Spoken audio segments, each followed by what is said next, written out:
तो दोस्तों welcome to my channel जिसका नाम है किताब ई कीड़ा। और आज मैं अपने चैनल पे बताऊंगा कि मैथ्स के ऐसे कौन कौन से बुक्स हैं जिसको अगर आप पढ़ोगे तो आपका बेसिक्स बहुत अच्छे से क्लियर होगा जब आप क्लास 11 या 12 में होगे। और इससे पहले मैंने फिजिक्स एंड केमिस्ट्री का भी रिव्यू करके रखा है बुक्स जो बेसिक लेवल के लिए बहुत अच्छे हैं। मैं उनको डिस्क्रिप्शन बॉक्स में लिंक दूंगा, आप जरूर जाकर चेकआउट कर लेना। दोस्तों अगर आपने मेरे चैनल को अभी तक सब्सक्राइब नहीं किया तो सब्सक्राइब कर लीजिए, नीचे दिए गए बेल आइकन को प्रेस कर दीजिए ताकि मेरे वीडियो के नोटिफिकेशन आपको मिलता रहे। तो चलिए शुरू करते हैं। तो मैं आपको बताना चाहता हूं जब आप क्लास 10 से क्लास 11-12 पे जाते हो साइंस स्ट्रीम पे तो सबसे बड़ा चेंज आता है पढ़ने का ट्रेंड में। क्लास 10 में आपने क्या किया है? क्लास 10 में आपने फॉर्मूला को कॉन्सेप्चुअली समझ लिया, उसके बाद बस आपने प्रॉब्लम्स को किया और उसी तरीके से आप क्लास 10 में मैथ्स पढ़ते हो। लेकिन जब आप क्लास 11-12 पे आते हो तब मैथ्स जो पढ़ने का ट्रेंड है वो बदल जाता है। मैं कहना चाहता हूँ कि 11-12 में जो मैथ्स होता है उसमें बहुत कुछ थ्योरेटिकल चीज़ें भी होता है। कुछ चैप्टर्स का मैं नाम लेना चाहता हूँ जैसे set, relation and function, binomial theorem, permutation और कॉम्बिनेशन। ये सारे चैप्टर्स ऐसे चैप्टर्स हैं जो थ्योरेटिकल चैप्टर्स हैं, यानी कि इसका मतलब ये है कि आपको थ्योरी बहुत अच्छे से पढ़ना है तभी जाकर आप इन चैप्टर्स के क्वेश्चंस को कर सकते हो। और मैं अगर थ्योरी की बात करूं तो थ्योरी के लिए मैं बताना चाहता हूं, जैसे कि मैंने अपने पिछले वीडियोस पे बताया था कि एनसीईआरटी आप जरूर पढ़ें। मैथ्स में क्या हो रहा है कि थ्योरीज के लिए NCERT is not sufficient. NCERT में बहुत सारे चैप्टर्स का जो थ्योरी है वो अच्छी तरीके से नहीं दिया गया है, तो थ्योरीज के लिए आपको अलग एक बुक फॉलो करना पड़ेगा। मैं ये बिल्कुल नहीं कह रहा हूँ कि आपको एनसीईआरटी नहीं पढ़ना है, आपको एनसीईआरटी जरूर पढ़ना है। एनसीईआरटी आपको पढ़ना है for the problem solving. NCERT से आप एग्जाम्पल्स करोगे, एनसीईआरटी से आप एक्सरसाइज के क्वेश्चंस करोगे और मिसलिनियस क्वेश्चंस भी करोगे। लेकिन अगर मैं थ्योरी के मामले में बात करूँ तो एनसीईआरटी थ्योरी के लिए बिल्कुल भी सही नहीं है। आपको थ्योरी के लिए फॉलो करना है आर.डी. शर्मा।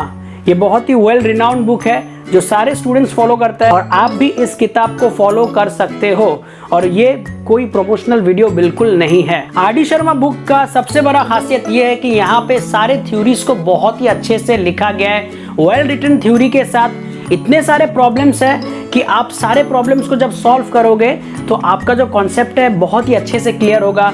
और सारे थ्योरीज को करने के बाद जो उसका फॉर्मूला बनता है, जो मैथ्स करने का फॉर्मूला बनता है, उस फॉर्मूले पे बहुत सारे क्वेश्चंस हैं। तो आपको मैं बताना चाहता हूं कि बहुत सारे क्वेश्चंस मत करना, जो क्वेश्चंस बहुत ज़्यादा इंपॉर्टेंट है आप उन्हीं क्वेश्चंस को करो।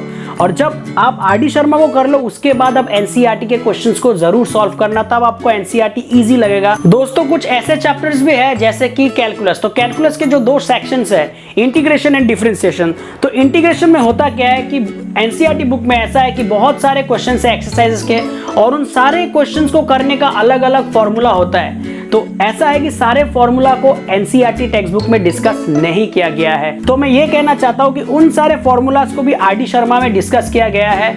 और आर.डी. शर्मा अगर आप पढ़ोगे तो आप बहुत ही बेनिफिट पे रहोगे क्योंकि सारे स्टूडेंट्स आर.डी. शर्मा को ही फॉलो करते हैं। और मैंने खुद भी आर.डी. शर्मा फॉलो किया था, तो मैं अपने ही एक्सपीरियंसेस से आपको बता रहा हूं कि आर.डी. शर्मा एनसीईआरटी को अगर आप अच्छे से पढ़ोगे तो आपका बेसिक्स बहुत अच्छे से क्लियर होगा और आप बोर्ड एग्जाम्स के लिए भी रेडी हो जाओगे। इन दोनों किताबों को करने के बाद एक और बुक आता है आरिहंत पब्लिकेशन का जो है एनसीईआरटी एग्जाम्पलर।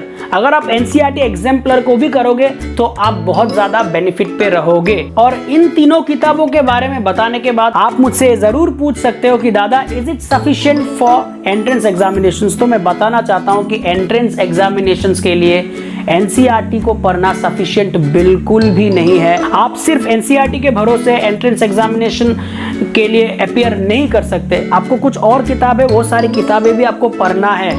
तो उन सारी किताबों के बारे में मैं अपने किसी वीडियो पे ज़रूर बताऊंगा। लेकिन अगर मैं बेसिक लेवल की बात करूं जिससे कि आपका बेस बहुत ही अच्छा बने मैथ्स में, तो ये 3 किताब आप ज़रूर फॉलो करना, NCERT text book, RD. Sharma and NCERT exemplars. बस इन तीनों किताबों को फॉलो करके आप मैथ्स का अच्छा बेसिक बना सकते हो। तो अगर आपको मेरा वीडियो पसंद आया है please like it, share it and subscribe it.